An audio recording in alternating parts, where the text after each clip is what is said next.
kan negara maju. Ya, belum dikatakan negara maju. Jadi perlu diingat, negara maju bukan negara kaya, tapi negara kaya yang memiliki SDM yang baik, ya, SDM yang baik. Oke, itu negara maju atau developed country ya. Lalu kita masuk ke negara berkembang atau developing country. Nah, yuk siapa yang bisa sebutkan ciri-cirinya?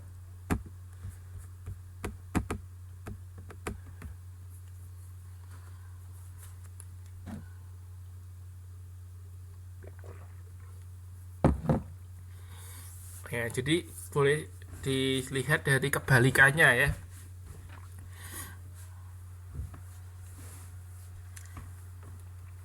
Ya, betul. Apalagi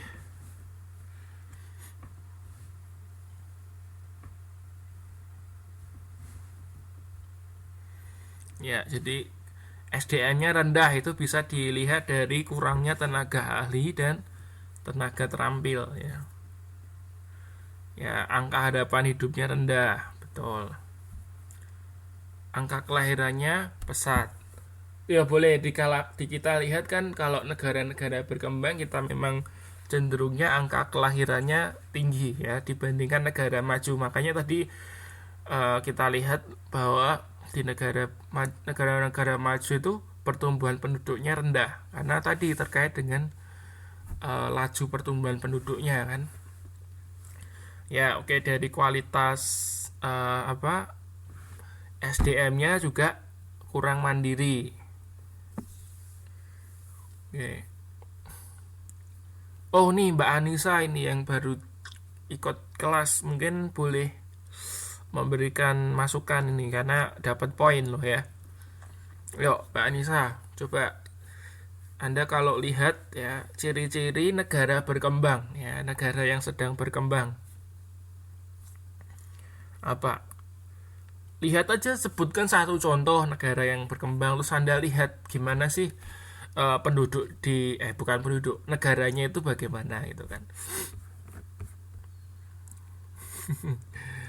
Loh, belum pernah belajar geografi kok langsung kelas 12.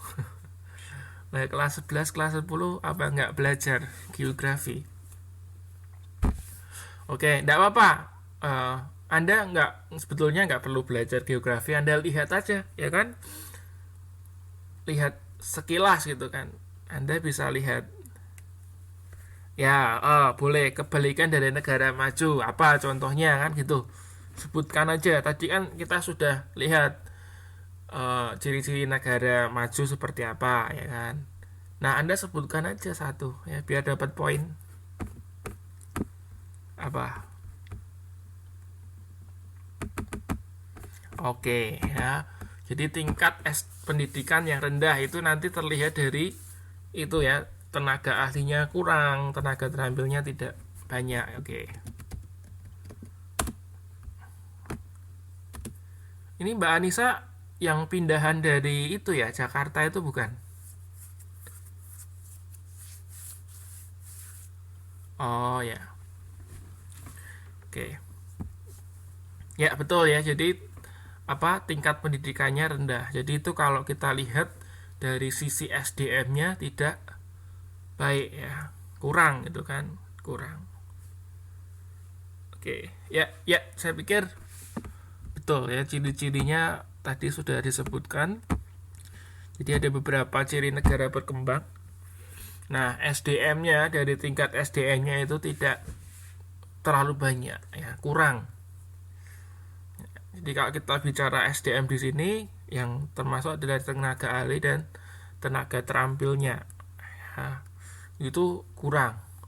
Lalu modal kecil ya. Nah, kebanyakan untuk negara berkembang itu untuk melakukan pembangunan mereka dari pinjaman ya, dari pinjaman. Terus penguasaan iptek juga rendah ya, penguasaan iptek juga rendah. Lalu pemasaran ya, pemasaran produk ini ya, masih terpusat di dalam negeri. Ya, jadi kalau kita lihat untuk negara maju kan sudah melakukan ekspor. Jadi pemasarannya sampai ke luar negeri. Kalau di negara berkembang cuman fokusnya di dalam negeri ya, kebanyakan dijual dalam negeri. Lalu yang kelima, produktivitas dan daya saing rendah. Ini juga dilihat dari sisi eh, aspek ekonominya ya, ekonominya dilihat dari produktivitas, daya saingnya juga rendah. Lalu yang keenam adalah, nah ini sarana dan infrastrukturnya belum memadai. Nah ini penting sekali ya. Jadi kalau kita lihat di negara-negara maju, kita bisa lihat apa mereka memiliki sarana, dan baik sarana transportasi, pokoknya fasilitas yang mendukung di negara itu tuh sudah baik ya. Iya betul ya. Jadi tadi saya katakan berkembang itu pemasarannya memang fokusnya di dalam negeri ya. Tapi bukan berarti tidak ada ekspor, tapi sebagian besar akan uh, fokusnya ke dalam negeri aja pemasarannya ya. Belum sampai ke luar negeri ya kan.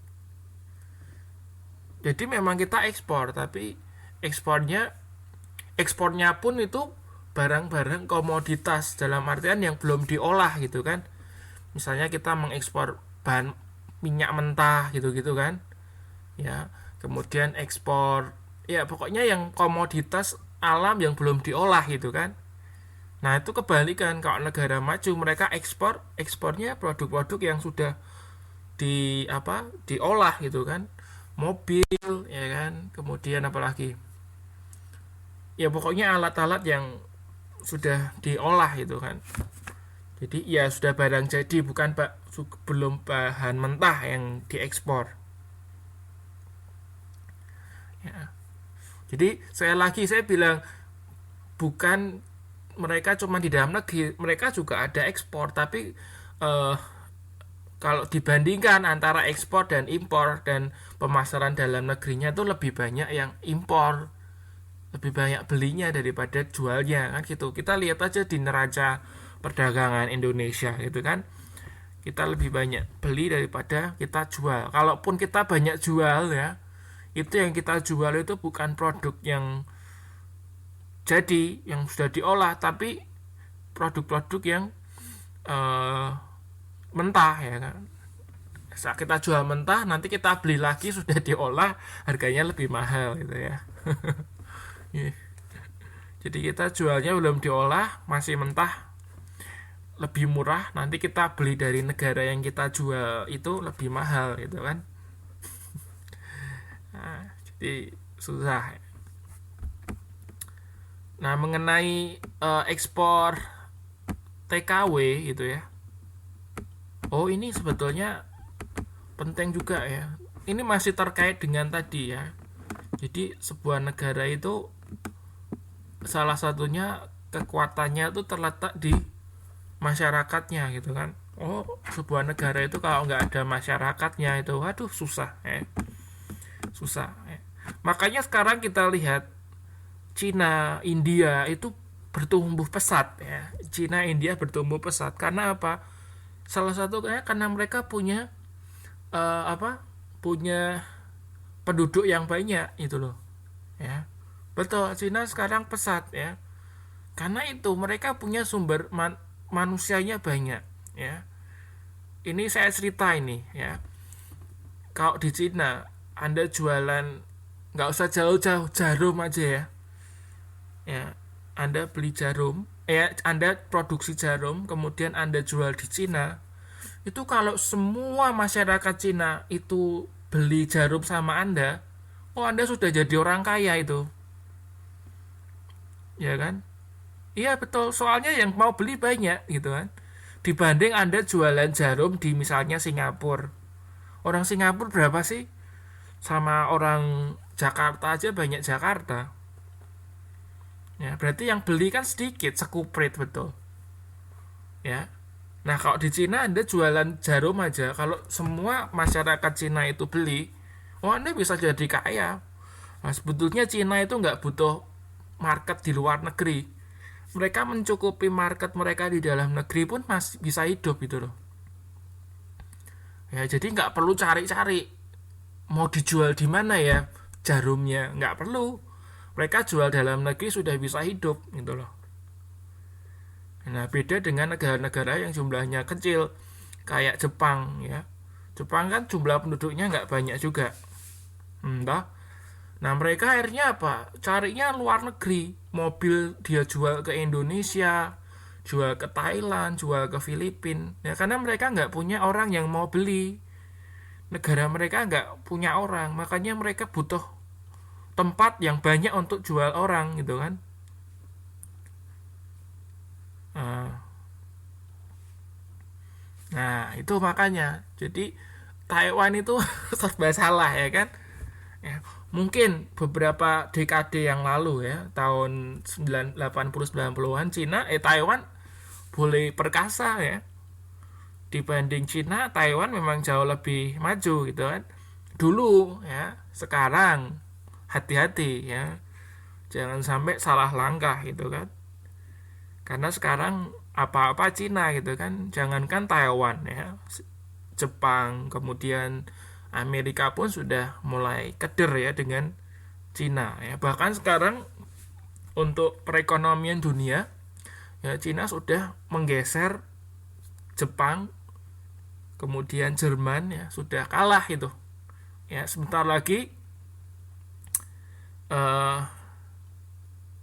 sebentar lagi Amerika ini ya, Amerika sudah akan dihabisi nih sama Cina ya. Ya itu tadi.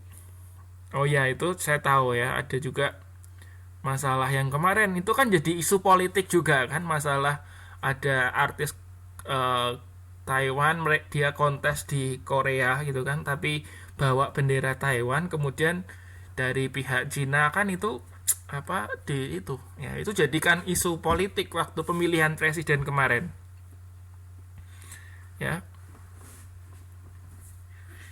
Ya, jadi tadi itu beberapa dekade lalu Taiwan memang jaya ya, satu-satunya negara yang memiliki eh, pesawat tempur yang canggih waktu itu, zamannya dulu tahun 90-an ya. Itu canggih banget itu. Di Asia cuma Taiwan yang punya ya, tapi sekarang sudah enggak ya. Tapi sampai sekarang pun Taiwan dari sisi apa militernya ya, pertahanan negaranya paling kuat di Asia ya. Jadi di negara Asia itu Taiwan kuat ya, kalau nggak salah nomor 8 ya, nomor 8 di dunia. Indonesia nomor 15 ya. Negara yang sekecil Taiwan aja nomor 8 gitu kan, Indonesia yang gede itu nomor 15. Jadi Anda bisa lihat, Anda bisa bayangkan betapa pemerintah Taiwan itu mereka concern ya, peduli banget dengan pertahanan militernya gitu kan. Supaya apa gitu kan, yaitu terkait dengan masalah dengan Cina. Jadi kalau mereka nggak punya kekuatan militer yang baik, mereka akan kalah sama Cina gitu kan. Tapi tetap sekarang Cina lebih tinggi ya, kalau nggak salah peringkat 4 ya. Jadi Cina itu masuk peringkat 4 untuk apa pertahanan militernya, masuk 4. Indonesia 15 atau 13 itu loh ya. Semalam saya baru baca ya. Kalau di Asia itu tadi Cina ya kan, Cina, lalu India juga baik ya, untuk militernya mereka baik. Lalu Jepang ya, seingat saya itu. Pakistan ya, Pakistan juga ya. Pakistan, India, Jepang, Cina, Taiwan, Indonesia itu jadi masuk yang 20 besar lah ya. Karena mau tidak mau memang dari sisi militer memang kita harus itu ya, pertahankan. Soalnya kalau enggak kita diinjak-injak nih sama negara lain ya kan. Singapura, Malaysia untuk dari sisi pertahanan masih di bawah kita ya. Itu kalau mereka di atas kita, wah kita bakal diinjak-injak beneran itu ya. Tapi untungnya kita peringkatnya lebih baik dari sisi apa pertahanan. Jadi mereka kalau macam-macam perang kita masih menang gitu kan. Ya, ya. Nah, katanya kenapa Indonesia masuk peringkat yang baik gitu kan? Karena memang meskipun dari dari segi mesin, alat-alat senjata itu kita masih kalah gitu kan, tapi dari sumber daya manusianya kita unggul. Makanya itu kenapa peringkat kita bisa baik gitu, karena memang dari segi manusianya kita baik, akhirnya kita peringkatnya naik gitu kan. Karena kalau kita lihat peringkat untuk pertahanan militer itu kan dilihat juga manusianya, jadi senjata dan manusianya dilihat juga. Sekarang kalau senjatanya baik banyak tapi sumber daya yang untuk menggunakannya itu tidak baik kan, eh ya buat apa gitu kan, paham ya. Nah itu seperti itu. Kok kita bisa bicara masalah ini, oh ya, jadi masalah Taiwan dan Cina ya. Jadi itu penting ya, itu penting.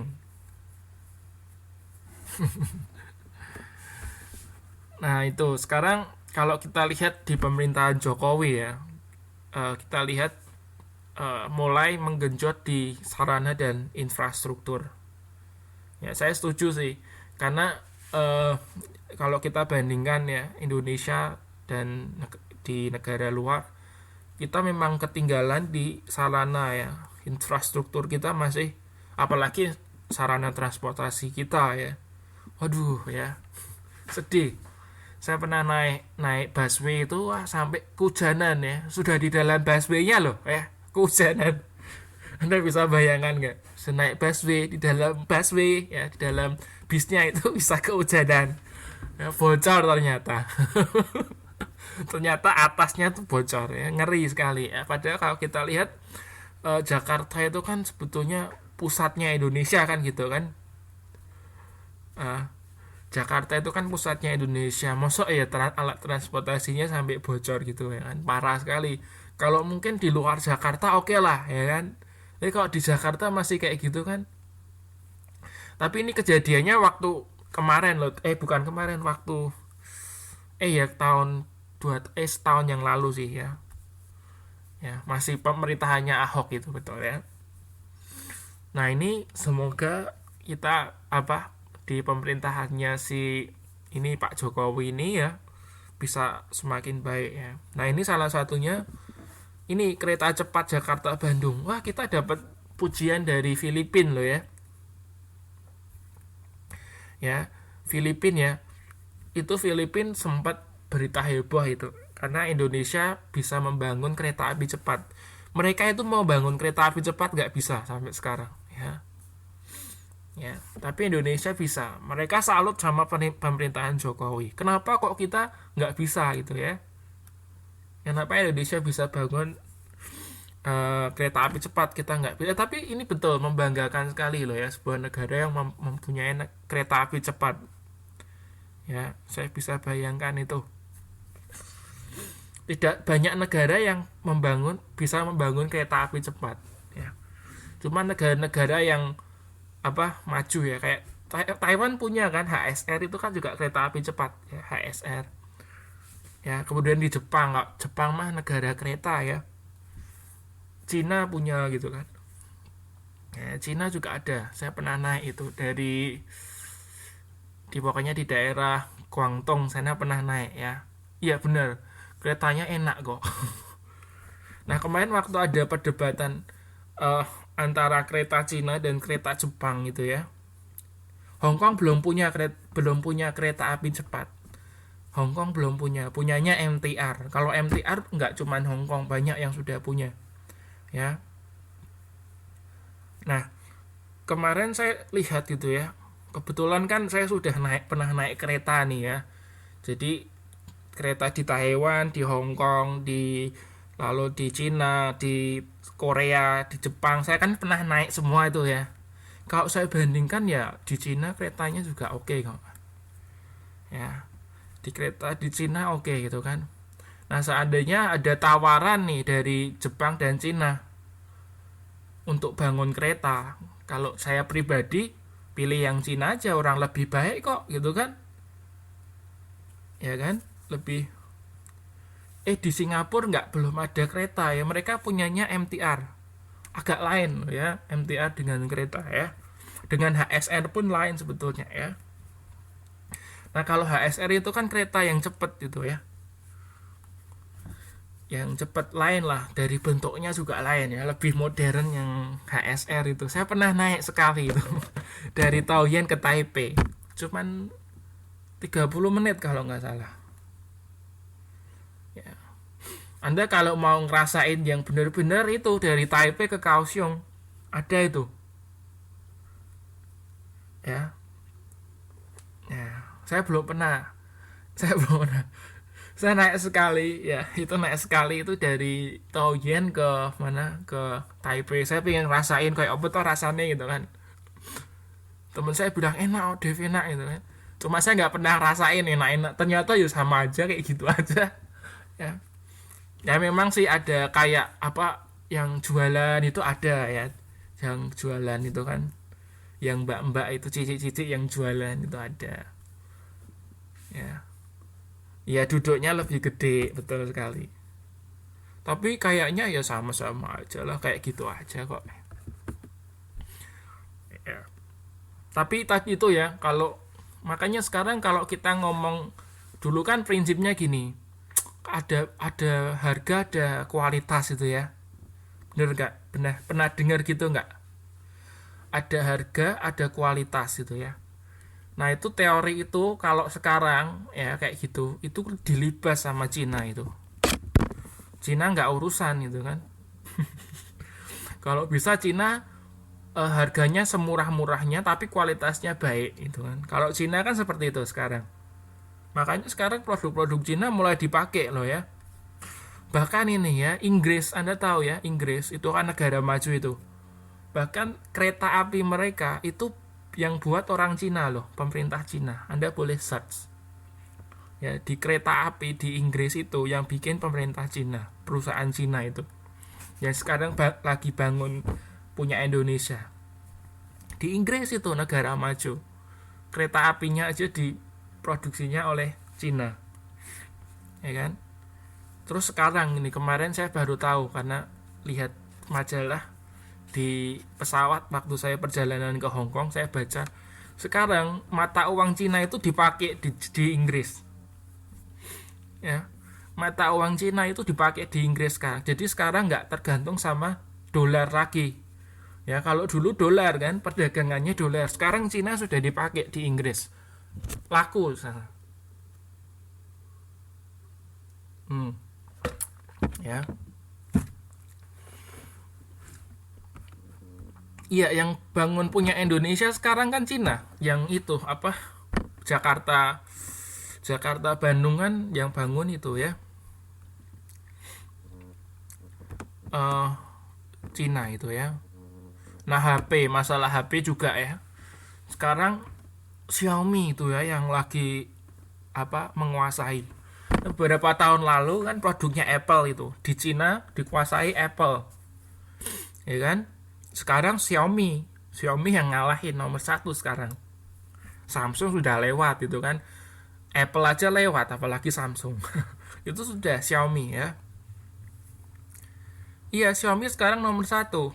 Dulu Apple yang pegang, sekarang Xiaomi. Dan itu cepat sekali loh ya. Xiaomi itu baru, itu kan kayak perusahaan baru itu kan. Iya kan, itu baru berdiri berapa itu, sudah nomor 1 ya.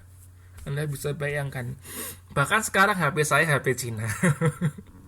Dulu saya pakai iPhone itu nyesel juga harganya itu mahalnya setengah mati gitu. Tapi ya gitu-gitu aja gitu kan. Harganya mahalnya setengah mati, tapi gitu-gitu aja. Ini saya beli yang produk Cina ya, Meizu namanya. Mungkin Anda nggak pernah dengar ya. Meizu namanya, Meizu gitu kan, MEIZO. Saya puas kok dengan ini, produk ini ya. Harganya murah ya kan, tapi sudah canggih, sudah bisa ini, sudah bisa itu gitu kan. Dan satu lagi yang tidak pernah bisa dibeli Apple itu apa? Ketentraman ya. Maksudnya gini, dulu saya punya iPhone itu ya, takut saya bawa kemana-mana, takutnya hilang saya. Gila, beli 8 juta, waktu itu saya beli 8 juta, 8 juta gitu kan, hilang, nangis itu ya. Saya takut, gak tentram, hati saya gak tentram itu kan. Sekarang saya bawa HP Cina, hilang yo hilang, oh meh dicopet ya copeto gitu kan. Itu ya gak bisa dibeli. Hah? Pasrah gitu kan, kalau hilang ya wes lah, piro sih hilang ku tuku meneh you know? Tapi kalau iPhone yang hilang apa nggak ada itu sakit hati ya kan, ya kan. Ya meskipun kalau iPhone hilang kita bisa beli lagi, tapi kan dalam banget kan sakitnya tuh di sini gitu ya. Sekarang beli mahal hilang kok ya kan. Makanya itu sekarang kalau teorinya ada harga ada kualitas, nah itu hati-hati ya, hati-hati. Kalah nanti sama produknya Cina ya. Mereka harga berapapun tapi kalau bisa kualitasnya bagus gitu loh. Nah makanya sekarang kan mulai sedikit-sedikit apa banyak produk Cina yang dulu bilangnya gini gini gini gini dipakai akhirnya sekarang ya kan. HP ya kan, HP itu lihat aja ya kan. Dulu HP Cina pikirannya lah gini gini gini gini, akhirnya sekarang banyak yang pakai HP Cina ya kan. Banyak sekarang yang pakai HP Cina ya kan. Nah kalau masalah belas plastik itu saya nggak paham juga itu ya, benar atau enggak gitu, katanya kan itu enggak atau gimana itu ya. Nah ini ada Infocus tuh Taiwan punya kayaknya deh. HP Infocus tuh kayaknya Taiwan itu, bukan Cina ya. Oh ya, oke. Sekarang mah produksinya Cina semua, made in China semua. Tapi kan kalau brandnya itu kan bukan brandnya Cina, ya, brandnya Taiwan, tapi memang produksinya di Cina. Karena ya itu tadi katanya kalau di Cina kan upahnya murah mereka, akhirnya banyak perusahaan-perusahaan itu apa banyak perusahaan-perusahaan itu membangun usahanya di pabriknya di Cina gitu kan. Makanya produknya made in China tapi sebetulnya untuk perusahaannya sendiri bukan perusahaan Cina ya. Oke. Ya. Oke, saya lanjutin lagi ya.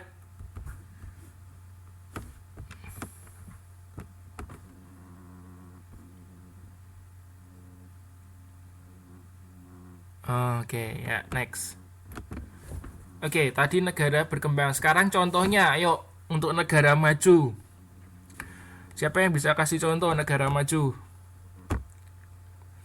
Ya, Jepang, Singapura, Amerika Serikat, ya. Ya, yang jelas Amerika ya.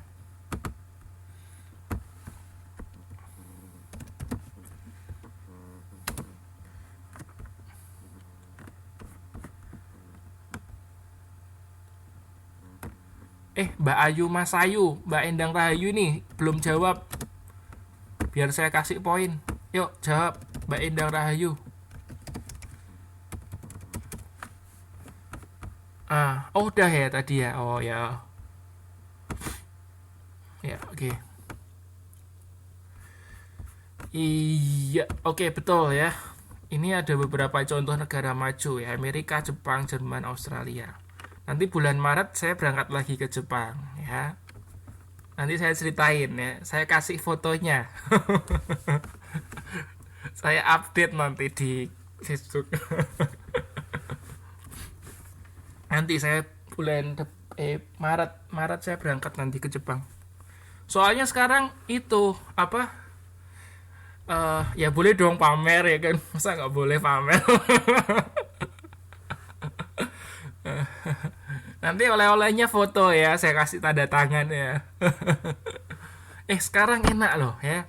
Kalau Anda ke Jepang nggak perlu visa. Ya, ke Jepang nggak perlu visa. Tapi Anda harus, iya betul, saya nggak bohong, orang saya sudah ngebuktiin kok. Sekarang nggak perlu visa. Tapi Anda harus pakai e-paspor. E-paspor, nggak bisa pakai paspor yang biasa pakai e-paspor itu kalau bikin cuma 600.000 kok e-paspor itu.